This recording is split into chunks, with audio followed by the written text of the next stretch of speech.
Armed with a massive orc army, the powerful Adar, Joseph Maul, brings war to the Southlands in the 6th episode of The Lord of the Rings, The Rings of Power. The last episode ended with Numenor setting sail for Middle-earth, after Galadriel, Morfydd Clark, convinced Queen Regent Muriel, Cynthia Audie Robinson, to come to the Southlands' aid. The men and women of the Southlands will need all the help they can get as Adar and his orcs lay everything in their path to waste. The episode begins with Adar saying, "New life," in the defiance of death in the Quenya language. Adar gets to his feet and finds hordes of his orcs carrying torches, ready to march into the night for their leader. "My children, we have endured much. We cast off our shackles, crossed mountain, field, frost and fallow, till our feet bloodied the dirt," he tells the orc masses. "From arid Mithrin to the Evalarnon, we have endured. Yet tonight, one more trial awaits us. Our enemy may be weak, their numbers meager, yet before this night is through, some of us will fall," Adar says, as we get a glimpse at Waldreg, Jeff Morrell, who in the last episode pledged his allegiance to Adar. But for the first time, you do so not as unnamed slaves in faraway lands, but as brothers. "As brothers and sisters in our home," he says as the orcs start chanting, Nampat. "This is the night we reach out the iron hand of the Uruk, and close our fist around these lands," Adar adds, as they keep chanting Nampat. The episode transitions to Adar and his army approaching the watchtower. But when he opens the door, he is surprised to find it deserted. Adar tells one of his underlings to search the place and find them. As we see Aronder, Ishmael Cruz Cordova, hiding in the ramparts above them. As the orcs continue their search, Adar finds the wall that Aronder discovered, as Hess approached by Waldreg. "Meaning no offense, Lord Father, but where is he? What happened to Sauron?" Waldreg asks, as one of the orcs say there is no trace of him and assume he must have got smart and scarpered.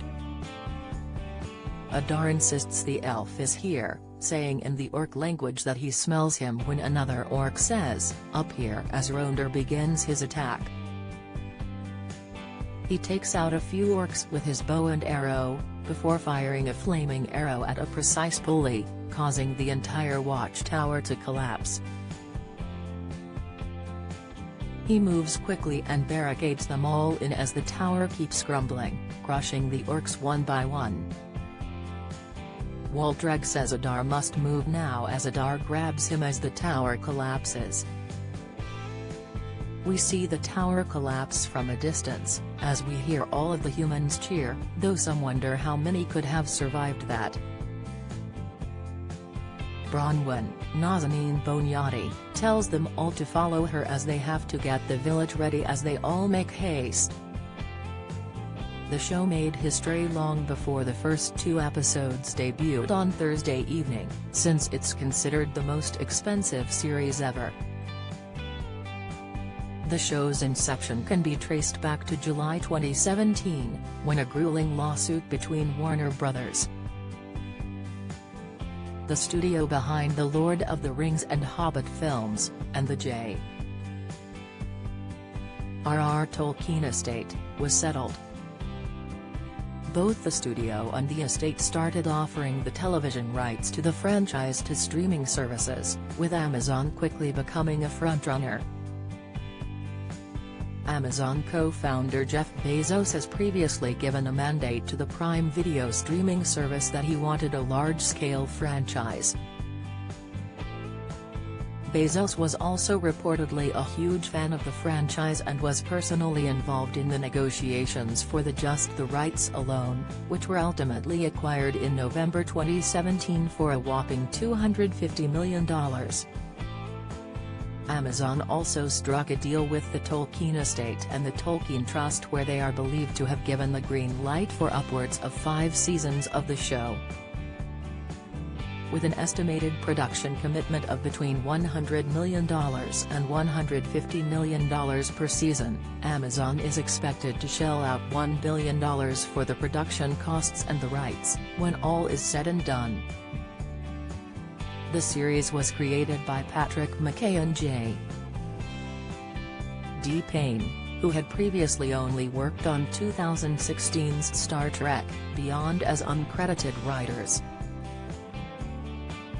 The duo pitched a series that would be set in the Second Age of Middle-earth, a history glossed over in a 5-minute prologue during the Lord of the Rings films. They wanted to expand this into roughly 50 hours of television, which would include the forging of the Rings of Power, the rise of the Dark Lord Sauron, the fall of the island kingdom Numenor, and the final alliance between men and elves. There will be characters fans will recognize, though, most notably Galadriel, played in the LOTR movies by Cate Blanchett, with a much younger version played Morfydd Clark. There have been rumors that a white-haired character shown in the trailers, played by Bridie Sisson, previously thought to be Anson Boone, is actually Sauron himself, though producers have not confirmed that.